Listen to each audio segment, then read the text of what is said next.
सर्व पालकांना आणि विद्यार्थ्यांना नमस्कार.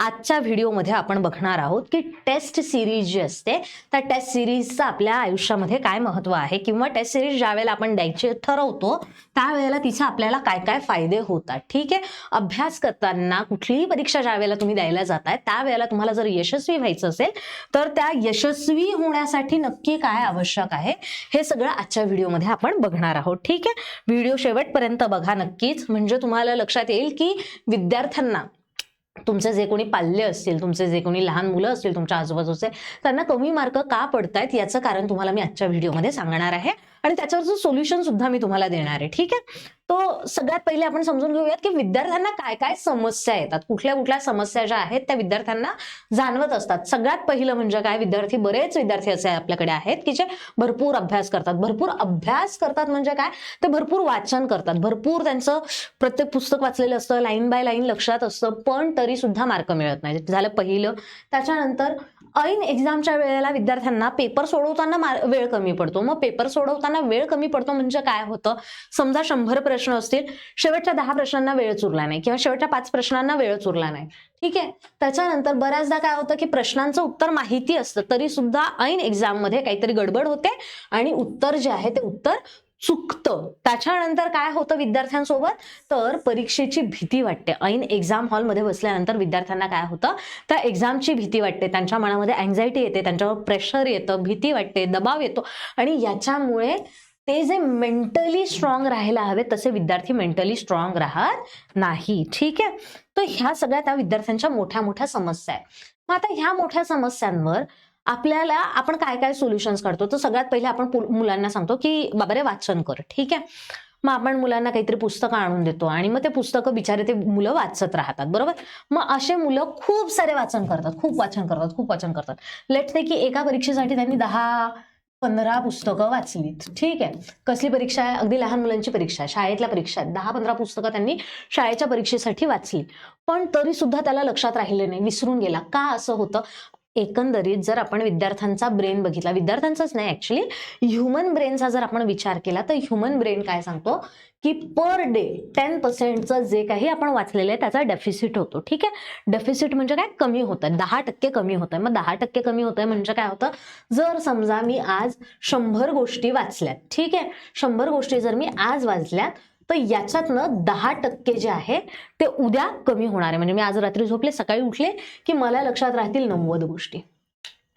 परवा ज्या वेळेला मी उठेल त्यावेळेला मला लक्षात राहतील आता यातनं 10% कमी झाले 81 गोष्टी. ठीक आहे, सो अशा पद्धतीने 10% जो आहे तो 10%चा लॉस जो आहे हा डेली बेसिसला होत राहतो. ठीक आहे, इथे पण बघा, इथून पण पुढे जसं जसं जाल तसं तसं 10%चा लॉस होत जाणार आहे. आणि मग at the end of the week जे काही त्या विद्यार्थ्यांना सोमवारी जर समजा आपण विचार करू की सोमवारी एखादी गोष्ट त्याने वाचलेली आहे आणि त्याचा जर त्याने शनिवारी पेपर दिला तर काय होणार आहे, त्याचं तोपर्यंत त्याचं 50%पेक्षा खाली तो चालला गेलेला असणार आहे. म्हणजे 100 गोष्टी ज्या त्याने वाचलेल्या होत्यात सोमवारी, त्यातलं त्याला शनिवारी लक्षात काय राहणार आहे, अगदी 2-4-8 गोष्टी. ठीक आहे, तो ह्याप्रमाणे जर विचार केला तर हा रूल जो आहे हा जवळपास म्हणजे आपण अगदी जिनियस लोक सोडून देऊयात, पण जे आपले सामान्य विद्यार्थी असतात किंवा आपले रेग्युलर जे स्टुडंट असतात त्या प्रत्येक स्टुडंटवर हा रूल जो आहे तो अप्लाय होत असतो. ठीक आहे, दुसरं काय होतं की ज्या वेळेला विद्यार्थी फक्त वाचन करत असतो त्यावेळेला त्याला स्वतःची तयारी कळत नाही.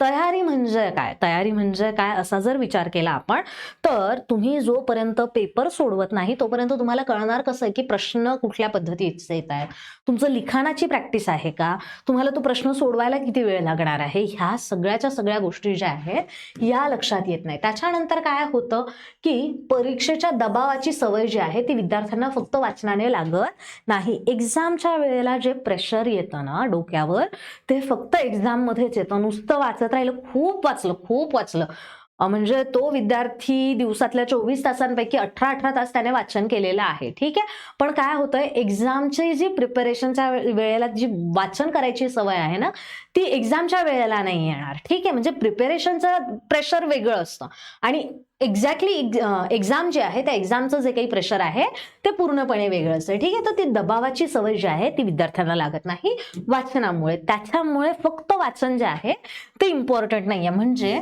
वाचन करायला हवं. मी असं नाही म्हणते की वाचनच नको, ठीक आहे, वाचन करायला हवं. जर तुम्ही समजा 10 पुस्तकं वाचताय, मी आता तुम्हाला काय सांगेल की 10 पैकी 5च पुस्तकं वाचा. 10 वाचू नका, 5च पुस्तकं वाचा, ठीक आहे.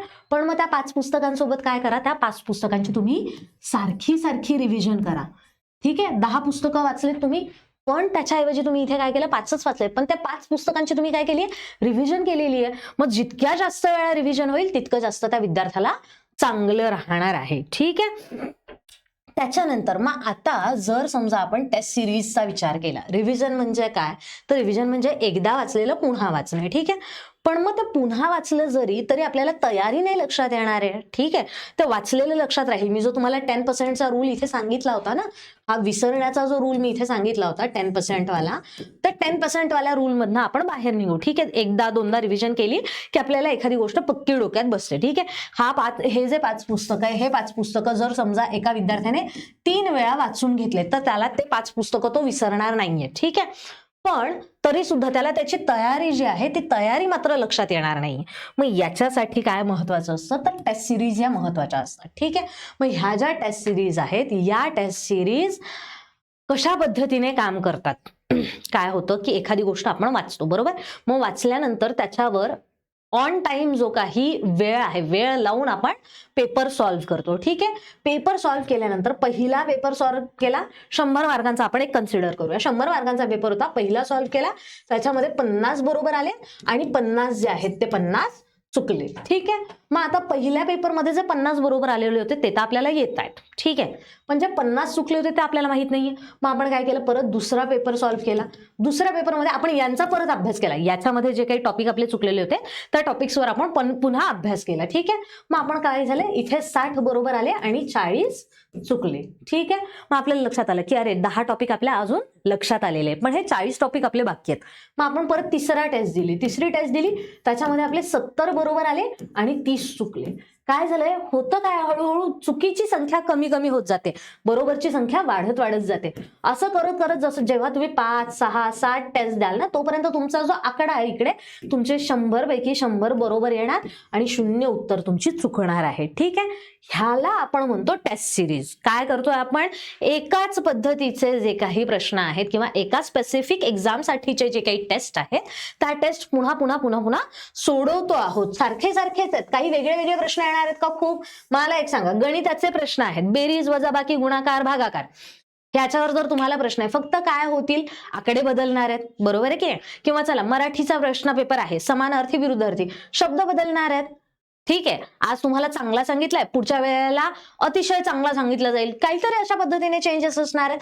पण मेन जी धाटणी आहे, प्रश्नांची जी धाटणी म्हणतो ती तर काही बदलणार नाहीये. तर अशा पद्धतीने आपली टेस्ट सिरीज जी असते ती टेस्ट सिरीज काम करत असते. तुमचा जो खरा परीक्षा होणार आहे, तुमची जी खरी परीक्षा होणार आहे त्या खऱ्या परीक्षेसाठी सराव चाचणी ही असते, बरोबर.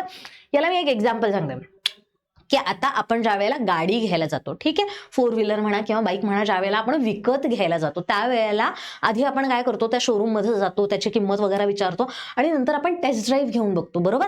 टेस्ट ड्राईव्ह का घेतो, की आपण ज्या वेळेला ती गाडी चालवायला घेणार आहोत त्यावेळेला ती आपल्याला जमणार आहे का, तिचा ॲव्हरेज आपल्याला आवडतोय का, ती आपल्या हातामध्ये बरोबर बसते का, किंवा त्या गाडीचा स्पीड जो आहे तो आपल्याला जमतोय का, हे सगळंच्या सगळं आपण त्या टेस्ट ड्राईव्ह मधनं बघत असतो. त्या गाडीचा आवाज आपल्याला आवडतोय का, त्या गाडीवर कम्फर्टेबली आपल्याला बसता येतंय का, आपला हात पोहोचतोय का, आपले पाय पोहोचतायत का, ह्या सगळ्या गोष्टी आपण केव्हा चेक करत असतो, त्या टेस्ट ड्राईव्ह मध्ये चेक करत असतो, बरोबर. मग ह्याच प्रकारे जी आपली खरी परीक्षा आहे त्या परीक्षेमध्ये आपल्याला 1.5 तास 3 तास 2 तास जी काही वेळ आहे तेवढा वेळ आपल्याकडनं बसवलं जाणार आहे का, ती बसण्याची मग आपली प्रॅक्टिस आहे का, तेवढे जे प्रश्न आहेत 150 प्रश्न 100 प्रश्न जे काही असेल तेवढे प्रश्न आपले त्या तेवढ्या दिलेल्या वेळामध्ये सॉल्व्ह होत आहेत का, आपल्याला किती प्रश्न कठीण जात आहेत, कसे प्रश्न येत आहेत, कशा पद्धतीने आपण सोडवले पाहिजे, ह्या सगळ्या ज्या गोष्टी आहेत या आपल्या टेस्ट सिरीज मधनं कव्हर होत असतात. जे मी सांगितलं की वेळेमध्ये जितका वेळ आपल्याला टेस्ट सिरीज मध्ये मिळालेला आहे तेवढा वेळ आपल्याला बसता येत आहे का हे पण एक चेक होतं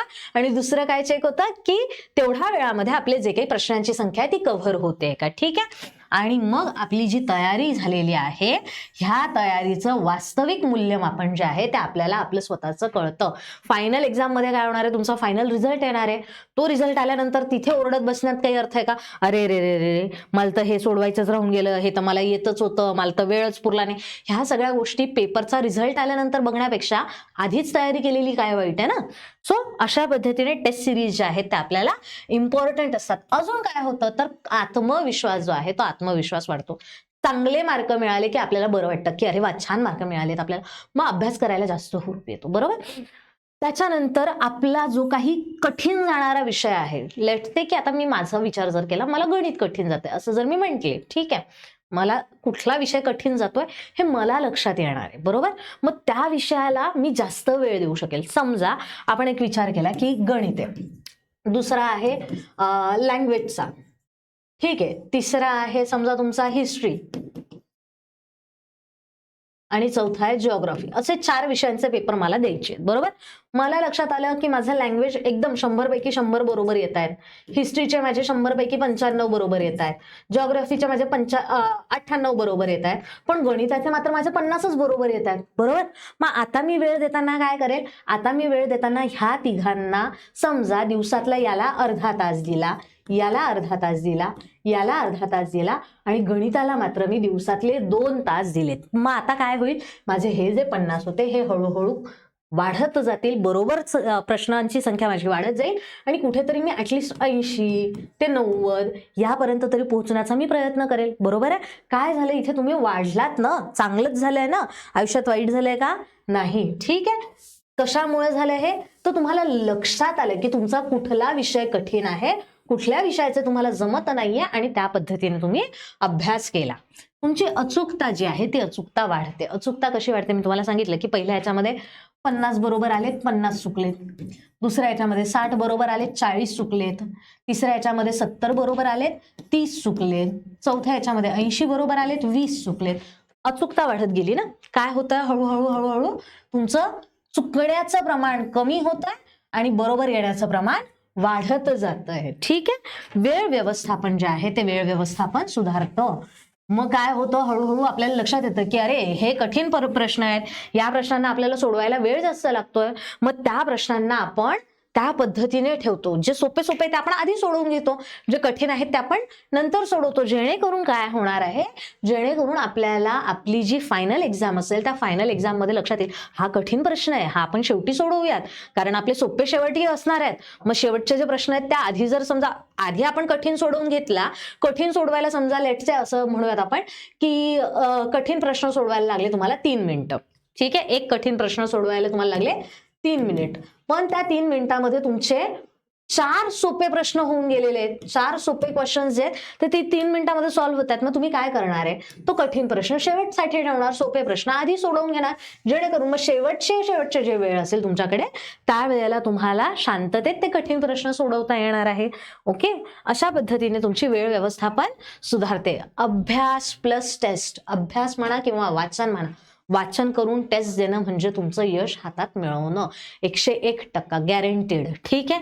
काय होतं की आपला अभ्यास म्हणजे काय होतं, आपल्याला ज्ञान वाढत जातंय, पण त्या ज्ञानाचा उपयोग जो आहे तो आपल्याला टेस्ट मधनं लक्षात येतोय, बरोबर. आणि मग ज्ञान आणि ज्ञानाचा उपयोग एकत्र केला. नुसतं माहिती असून काय फायदा आहे ना. मला माहिती आहे की मला पोळी करताना तवा गॅस लावायचा आहे, मग गॅसवर तवा ठेवायचा आहे, मग नंतर ती पोळी लाटायची आहे, मग ती लाटलेली पोळी मला तव्यावर टाकायची, हे मला थेरॉटिकली माहिती, पण जोपर्यंत मी ट्राय करत नाही तोपर्यंत त्याचा उपयोग आहे का, मला पोटातली भूक शांत होणार आहे का, नाही होणार आहे. मग पोटातली भूक जर तुम्हाला शांत करायची असेल तर हातात ना आधी ते पीठ घेऊन त्याची पोळी करून बघावी लागणार आहे, मग तुमची ज्ञानाची भूक जी आहे ती ज्ञानाची भूक शांत होणार आहे, ठीक आहे. जोपर्यंत तुमच्या ज्ञानाचा उपयोग होत नाही तोपर्यंत तुम्हाला यश मिळालं असं आपण म्हणायचं नाही. ज्ञानाचा उपयोग झाला की मग म्हणायचं यश मिळालं, ठीक आहे.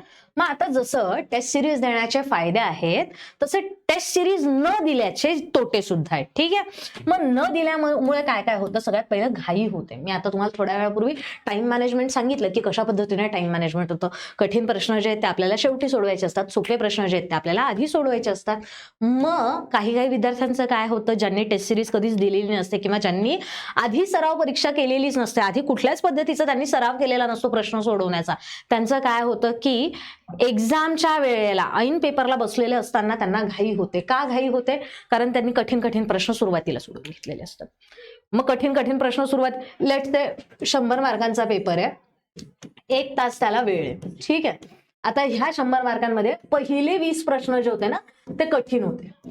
ठीक आहे, पहिले 20 प्रश्नच कठीण होते, शेवटचे 80 प्रश्न जे होते ते सोपे होते. आता एक विद्यार्थी की ज्याला माहीतच नाहीये की कठीण प्रश्न नंतर सोडवायचे असतात, त्या विद्यार्थ्याने काय केलं, अरे यार पहिलाच प्रश्न कठीण वाटतोय, चला यालाच वेळ द्या, हात शांत सोडवू मग पुढचा सोडू, अरे दुसरा पण कठीण वाटतोय, चला हा सोडवू मग पुढचा करू. असं करता करता त्या 1 तासातला 45 मिनिटांचा जो वेळ होता, तो 45 मिनिटांचा वेळ त्या व्यक्तीने ह्या 20 प्रश्नांसाठी घालवला. आता उरले त्याच्याकडे 80 प्रश्न आणि वेळ किती उरलाय, 15 मिनिटं. 80 प्रश्न होणार आहे का त्याचे 15 मिनिटांमध्ये? नाही होणार आहे. का नाही होणार आहे? कारण की त्याने वेळ जो आहे तो वेळ चुकीच्या पद्धतीने अलॉकेट केलाय. आता 80 प्रश्नांना त्याला मिळणार किती मार्क होते? 80 मार्क मिळणार होते, इथे 20च मार्क मिळणार होते, बरोबर. आता काय झालं, तो म्हणेल की अरे मी तर सगळेचे सगळे बरोबर सोडवले होते. पण इथे काय झालंय की हे जे 20 कठीण होते, 20 पैकी 20 मार्क त्याला ते तिथले मिळाले. ह्या 80 पैकी याला जिथे 80 पैकी 80 मिळणार होते तिथे मात्र त्याला 20च मिळाले. मग आता त्याचा टोटल स्कोर काय झाला, हे 20 बरोबर आले आणि पुढचे 20 बरोबर आले, 40च आलेत, बरोबर है की नाही. इथे मात्र त्याला काय होणार होतं, जर त्याने आधी हे सोडवायला घेतले असते तर त्याला 80 प्रश्न बरोबर सगळे येणार होते आणि पुढे उरलेला जर काही वेळ उरला असता तर मग तो त्या 20 प्रश्नांना त्याला देता आला असता.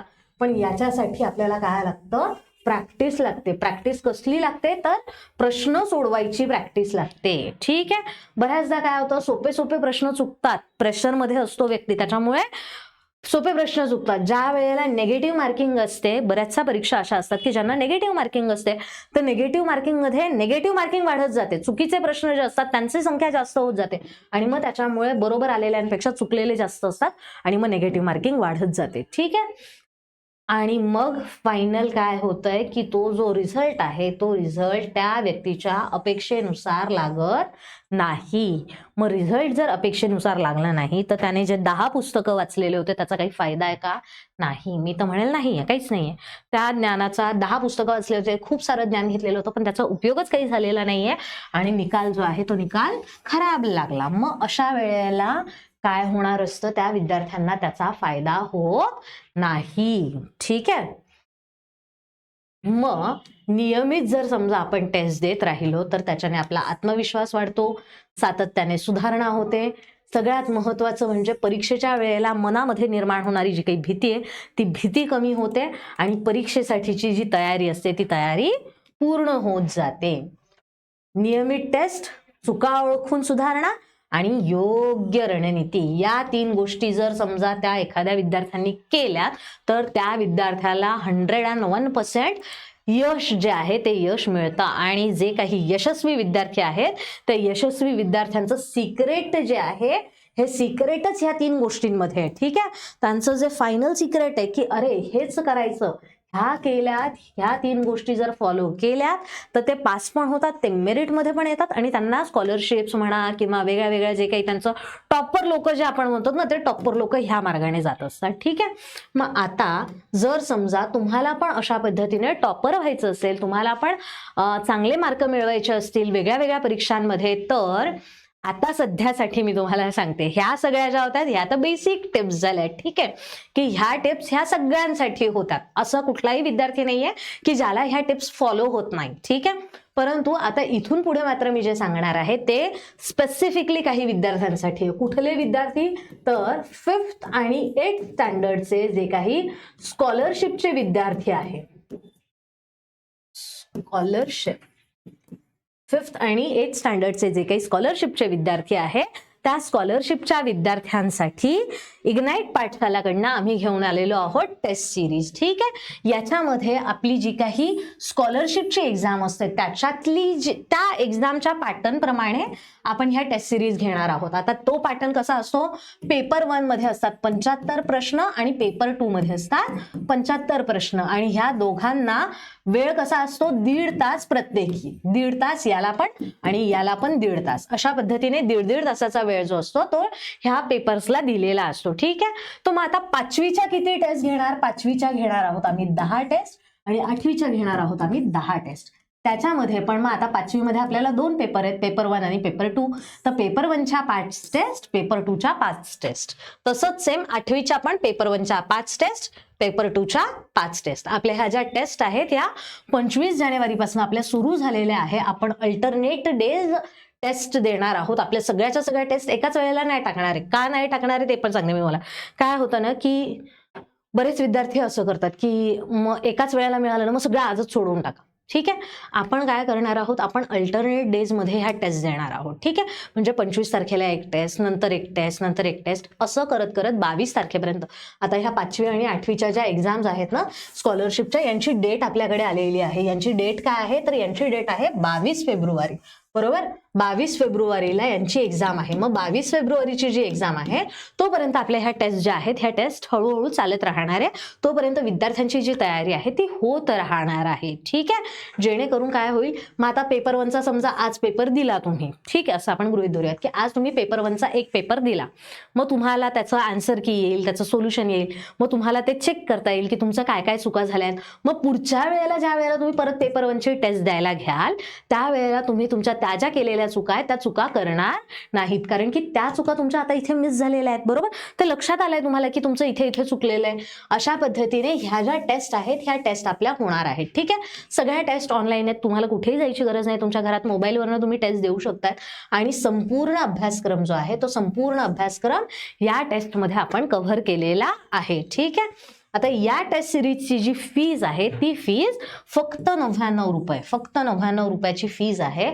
आणि जे जुने विद्यार्थी आहेत त्या जुन्या विद्यार्थ्यांना आपण एक कुपन दिलेला आहे. ठीक आहे. ओल्ड 50, स्पेस कुठेही द्यायचा नाहीये, विदाऊट स्पेस तुम्हाला फक्त हा कुपन कोड टाकायचा आहे. आणि हे फक्त जुन्या विद्यार्थ्यांसाठी आहे. जे 5वी आणि 8वीच्या आपले ऑलरेडी स्कॉलरशिपचे विद्यार्थी आहेत की ज्यांनी आपल्या बॅचेस घेतलेल्या आहेत त्या विद्यार्थ्यांनी जर समजा हा कुपन कोड यूज केला तर त्यांना 50% 99 रुपयावर सूट मिळणार आहे. ठीक आहे. त्यांना 50%ची सूट मिळून ही बॅच जी आहे ती बॅच मिळणार आहे. ठीक आहे. तो अशा पद्धतीने कुपन कोड वापरा, बॅच विकत घ्या, जेणेकरून जास्तीत जास्त विद्यार्थ्यांना त्याचा फायदा होईल. तुमचं जे काही मित्रमैत्रिणी असतील किंवा तुमच्या शाळेतले कोणी असतील, विद्यार्थ्यांच्या शाळेमधले, क्लासमधले किंवा दुसरीकडे कुठल्या कोचिंगमध्ये ज्या विद्यार्थ्यांना गरज आहे, जे होतकरू विद्यार्थी आहे, जे छान अभ्यास करतात परंतु त्यांना एक्झामच्या वेळेला काय काय करायला पाहिजे हे माहित नाहीये, मग एक्झामच्या टिप्स म्हणून हा जो व्हिडिओ आहे हा व्हिडिओ तुम्ही त्यांच्यापर्यंत शेअर करा, जेणेकरून त्यांना सुद्धा ह्या सगळ्या टिप्सचा